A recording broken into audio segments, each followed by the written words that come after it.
Welcome to Lunch Break Reviews. Today we are talking about Snow White. Should you pack it or toss it? We only get about 30 minutes to eat, so let's go ahead and find out. I'm Bradley Butin, the self-proclaimed Emperor of Awesome. No time to waste. What is on the menu? Yes, let's talk a little bit about the creatives and the synopsis of the movie here. We have, for a quick synopsis, is a princess joins forces with 7 dwarves to liberate her kingdom from her cruel stepmother, the evil queen. This is directed by Mark Webb, also directed Gifted and Amazing Spider-Man 2, written by Aaron Cressada from Secretary, Chloe, and Girl on a Train, obviously from the Jacob and Wilhelm Grimm fairy tale. This stars Rachel Zegler. She is Snow White from West Side Story, The Hunger Games, Ballad of Songbird and Snakes, and so much more. Emilia Focher is young Snow White from Coda and A Ring for Christmas. Andrew Burnap is from We Crash. He plays Jonathan, I guess, from We Crash and Under the Banner of Heaven. Gal Gadot plays the evil queen from Wonder Woman and Fast and the Furious. Titus Burgess from Central Park. Dolomite is my name. Unbreakable Kimmy Schmidt. Yes, they all do good. There's your IMDb top 5 of the movie. And right now, we're gonna go over some of these reviews. Some of these are not kind, so I'm not gonna waste much time here. IMDb currently has us rated at a 2.2 out of 10 with 34,000 reviews. Is that fair? We'll go over some of the reviews and we'll kind of make our own mind on that. I have my thoughts and we'll get into that in the lunch break point system as well. It has a 50 on the Metascore, a 1.3 on the user score for Metacritic. Letterboxd has this at a 2.4 out of 5 with 47 fan ratings. Rotten Tomatoes has it sitting at a 44% for the tomato meter and a 77% on the popcorn meter.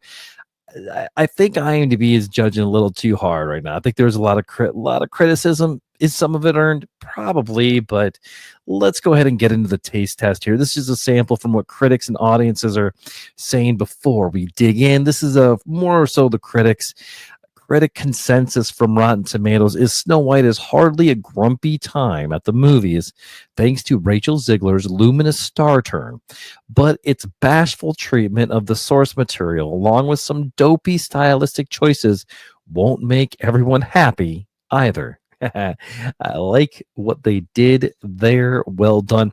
Michael Ward from Should I See It gave this a 2 out of 5 and said, "There's no dazzle, there's no sense of wonder. No real sense of suspense or dramatic power. Everything is spoon-fed to us through colors, visuals, dialogue, and music. There's no reason to think about any of this." All right. Dan Tabor from Synapse says, "I'm not even sure most of the film's preteen core demographic or their parents even care about anything other than, will this film deliver the nostalgic hit of dopamine and a mild distraction in these troubled times? And it most definitely will." Richard Lawson from Vanity Fairs, and he is a top critic, says, what's that? This Snow White is not a made-for-TV movie shot in Burbank, but instead a theatrical release featured film that cost upward of $250 million to make? Oh dear. I like that one. Let's go ahead and get into some viewer and some audience reviews. This is my quick disclaimer. These reviews are chosen based on title alone, and I haven't read them beforehand. So let's dive in together. Please excuse any mispronunciations as I read them exactly as they appear. Punctuation quirks and all. This is an IMDb bad review, and here we go.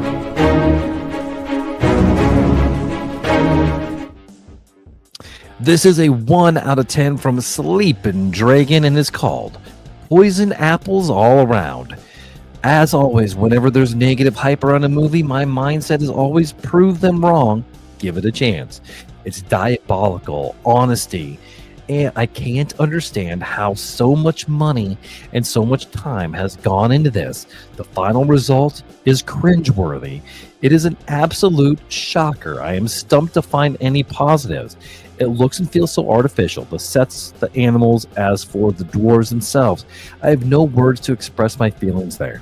The biggest catastrophe, not what I was expecting, if I'm honest. The worst offender, Gal Gadot. She looks sensational, but her performance, she's going to scoop some unwanted awards, it's fair to say. What I wasn't expecting was just how poor the costumes would look on screen. Snow White's just doesn't translate very well. The hairstyle, what were they thinking? Disney, what on earth have you done? All right, cool. Let's do some more. There's another bad review.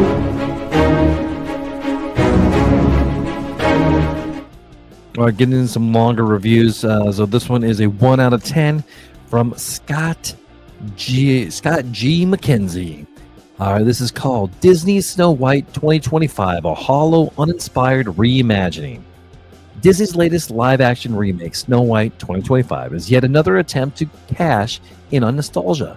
But unfortunately, it falls flat in almost every regard. From lackluster performances to subpar CGI, this film struggles to capture the magic of the original classic. Rachel Zegler, a miscast lead. Rachel Zegler, who takes on the iconic role of Snow White, delivers a performance that feels stiff and uninspired. While she undeniably has a strong singing voice, her acting lacks the warmth and charm that made the animated Snow White so beloved. Her line delivery often comes off as forced, and she struggles to bring emotional depth to the character instead of exuding the innocence and kindness associated with Snow White. That her portrayal feels distant and at times even disengaged. Weak CGI and bland visuals. For a film with Disney's budget, the CGI is shockingly subpar. The Enchanted Forest, which should have left lush and immersive looks, artificial, and the CGI creatures lack the expressiveness and charm of their animated counterparts. The dwarves, who have been controversially reimagined, look awkward and unnatural, making it hard to emotionally invest in their presence. The visual effects in Snow White feel rushed, and instead of enhancing the experience, they serve as a constant distraction. Music, strong vocals, forgettable songs. If there's one aspect where the film slightly shines, it's Zegler's singing. She undeniably has a beautiful voice, and her vocal performances are solid. However, the new songs she's given are bland and unmemorable, failing to capture the whimsical and the timeless appeal of the original soundtrack. Unlike Beauty and the Beast or The Little Mermaid, which at least had a few standout musical moments, Snow White's soundtrack feels generic and uninspired. Conclusion, a missed opportunity.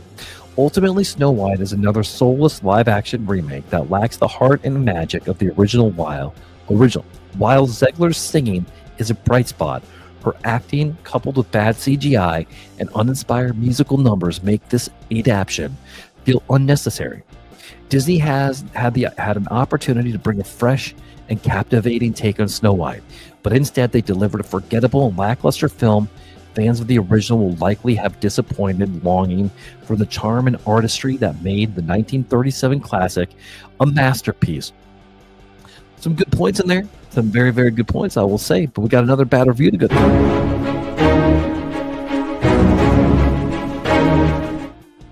All right, this is another IMDb bad review from Metallic Mayhem Piercing, and it is a 1 out of 10 and is called Sleepy, Dopey, and Now I'm Grumpy. See, this is why I picked it. I went into this with an open mind, but in spite of my best efforts, I could not enjoy this film. It was so sad to see such an amazing animated film ruined by such poor attempt of modernization. They should have just made a new Disney flick. The storyline was forced and focused on the wrong things. CGI was terrible. Better casting could have been helped as well, as the acting is just bad. Don't waste your money or your time. I really hope Disney steps up in the future. I'm the future. Live action Cinderella and Beauty and the Beast both pay great tributes to the originals while giving modern twists. Snow White fails miserably. Okay, there's the bad reviews. I want to balance that out because I don't think that the movie was super that bad. Some good points are taken in there, and we'll get to that a little bit later. Let's go over a good review.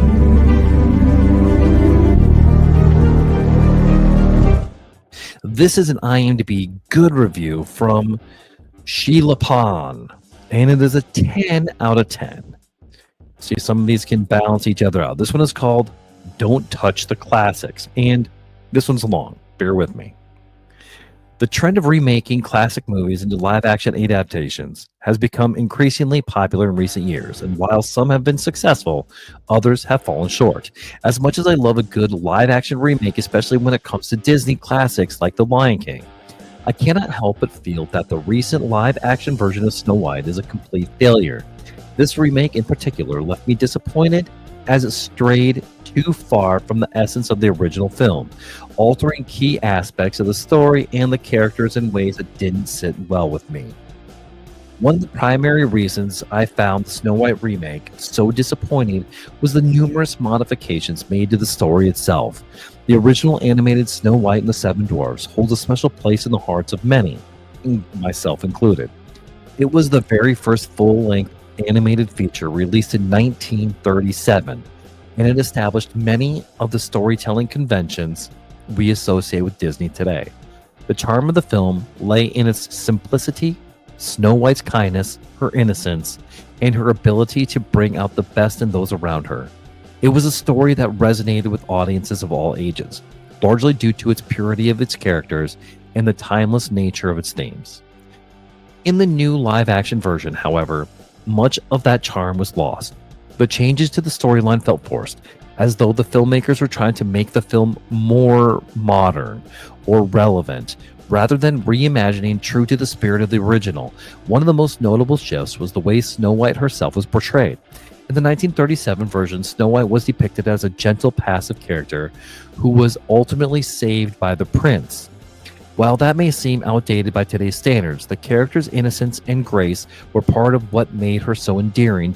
In the remake, however, Snow White was reimagined as a more independent, action-oriented character, and while this decision might have been made with good intentions, it felt like a departure from the character's original essence. Snow White's vulnerability was one of her defining qualities, and this new version seemed to strip away that vulnerability in favor of a more modern, empowered persona.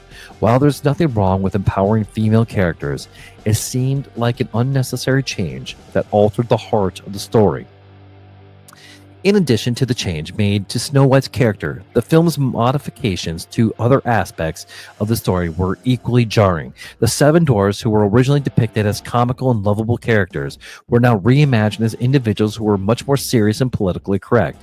The decision to cast non-traditional actors in the roles of the dwarves, many of whom were portrayed as tall and with different appearances, was, I'm sure, well-intentioned, but felt out of place within the context to the story.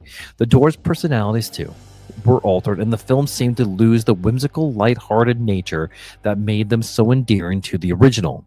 Another issue I had with Snow White remake was the way it approached themes of social justice and modern political correctness. It felt as though the filmmakers were trying too hard to make the movie fit into today's political correct climate, often at the expense of the story's charm and authenticity.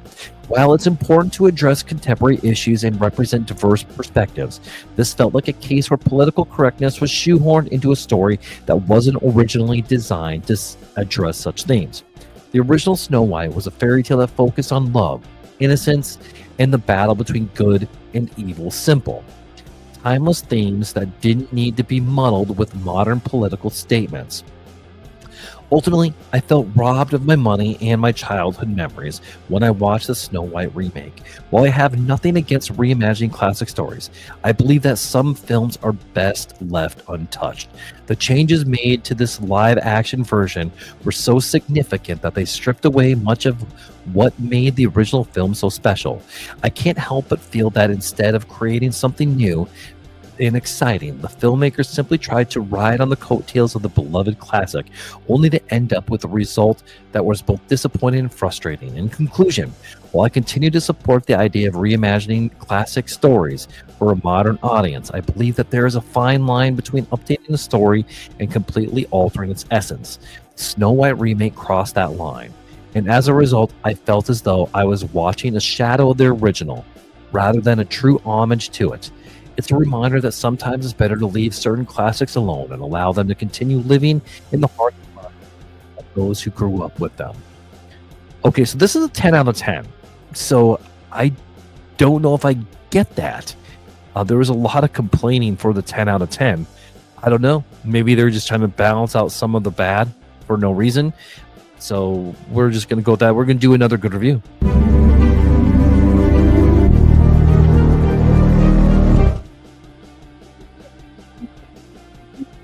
R. Stein 926, and it is a 10 out of 10 and called the greatest Disney live action remake yet. Warning, spoilers. Now, I know this is going to be a very unpopular, but I enjoyed the film. Yes, live action remakes will never beat the original, but this is way better than previous live action remakes, though. Beauty and the Beast and the upcoming live action remake of Lilo and Stitch are exceptions. Rachel Zegler really enjoyed herself as Snow White, and she really brought the original Disney princess to life. I don't care what others say. Gal Gadot is perfect as the queen. As with Rachel, she too enjoyed her role, and she did a brilliant job as the original Disney movie baddie. The songs are brilliant, particularly Hi Ho, which was extended and introduced us to the Seven Dwarfs, and Whistle While You Work, which made Snow White like Mary Poppins. Really disappointed though they didn't include With a Smile in the song. They should have that song inserted, as it was one of the most iconic songs of the original film. The one bit I loved the most was the forest scene, as it was very well directed, and I got goosebumps watching it. Bit disappointed we didn't see Snow White get confronted by log like crocodiles, and especially the eyes watching her before she collapsed to the floor. Only main criticism I got was it was rushed and it could have went on for 120 minutes or so. But I really love this film. People can criticize the film all they want, as everyone has their opinion, but my opinion is the film was fantastic. Congratulations, Mark Webb. You did a brilliant job bringing this film to life. And Rachel Zegler and Gal Gadot, well done for your respective roles acting. We'll watch it again on Disney Plus. All right, good for you, man. Good for you. Good for you. Let's do another good review.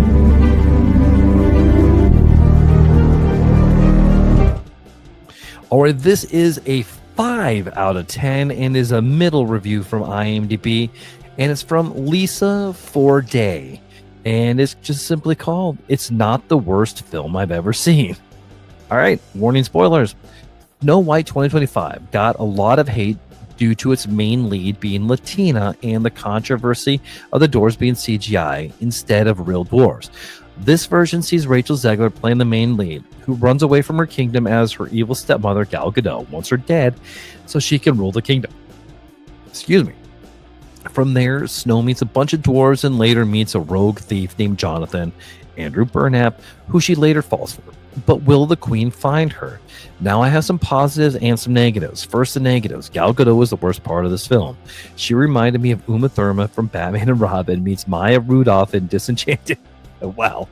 Don't be one bit surprised if she wins Worst Actress at the Razzies in 2026. Also, the dwarves are very weird, yet they grow on me along with the songs that come out of nowhere. The chemistry between Andrew and Rachel was good, yet he was too old for her since he was 32 during filming and she was 21. Speaking of positives, Rachel Zegler was the best part of the film, along with the production design, and the costumes were nice. Is it as good as Aladdin, Beauty and the Beast, and Cinderella, along with The Little Mermaid? But did I like it? Yeah, I did, but it's not the best either. Cool. So let's talk about these reviews a little bit. There was a lot of information in several of them. Do you agree or disagree with the reviews? I mean, I agree with some of it and I disagree with some of it. Were there any points in the reviews that you didn't think of? Yeah, but I'm going to look through them on just because of my experience with the movie. And from there, were the reviews actually valid? Yes. These are some good reviews, I think, for the most part. So with all that, let's go ahead and talk about the lunch break point system.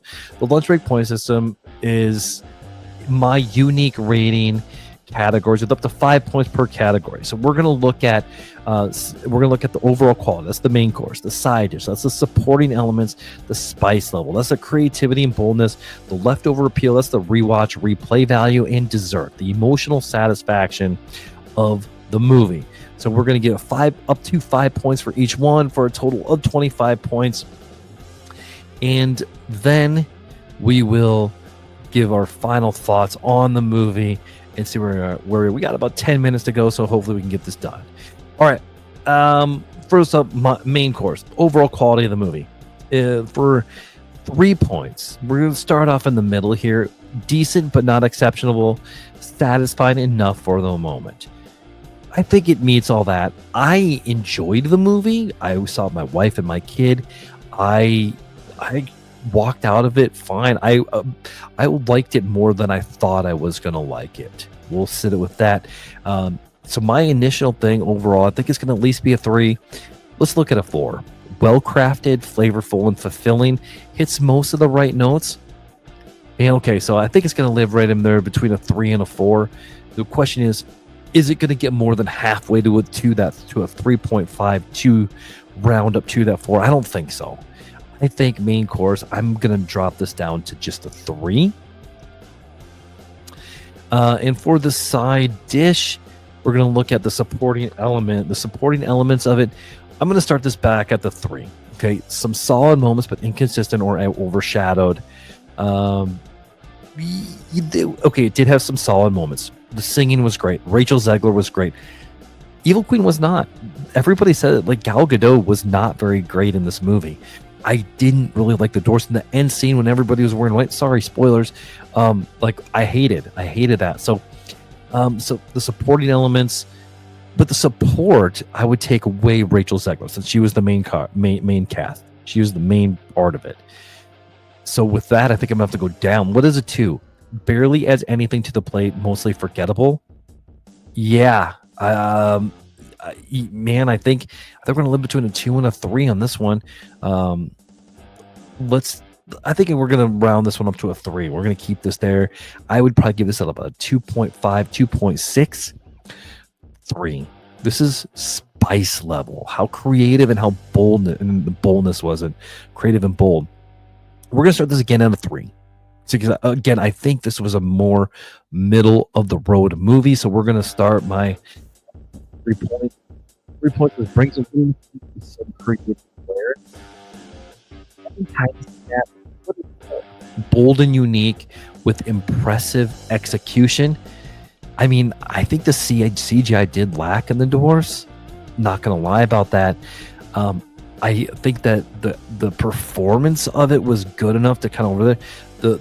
The outfits were, a lot of it just didn't feel right when in the movie, and I don't know how else to say it, but I'm gonna stick this out with what is it 2? Mildly interesting, but nothing stands out.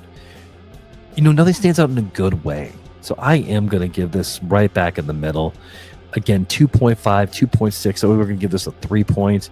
All right, so we're currently at 9 points out of 25, and we make up some ground in the leftover appeal. This is going to be the rewatch replay value. Now, my youngest daughter's already seen it twice. My wife wants to see it again. Do I want to see it again? No. But with that being said, let's take a look at a 3 points would be a decent option to revisit when you're in the mood. 2 points would be maybe worth another look someday, but not anytime soon. Okay, I think we're right there. I think I'm in a 2 there.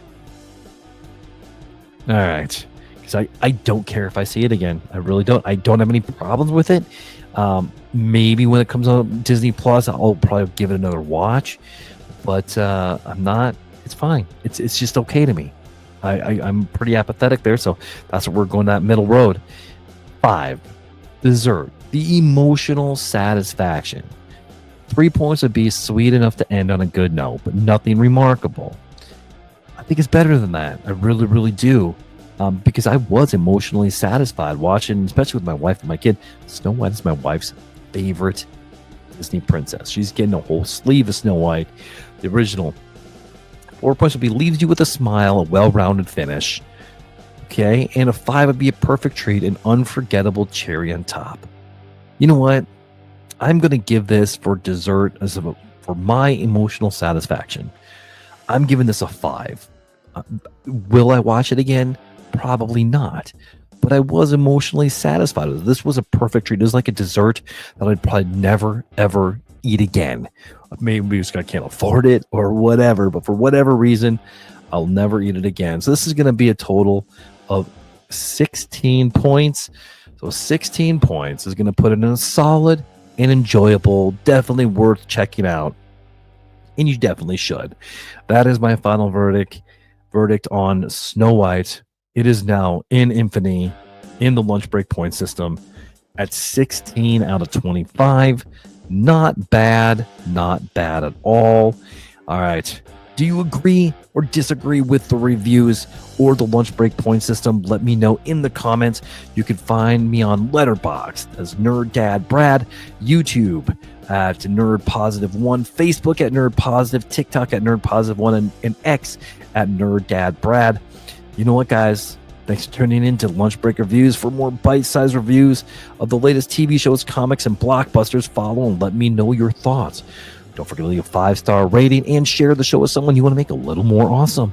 Want to join the conversation? Reach out and maybe you'll be the next guest on Lunch Break Reviews for the next special episode. Oh, bye-bye.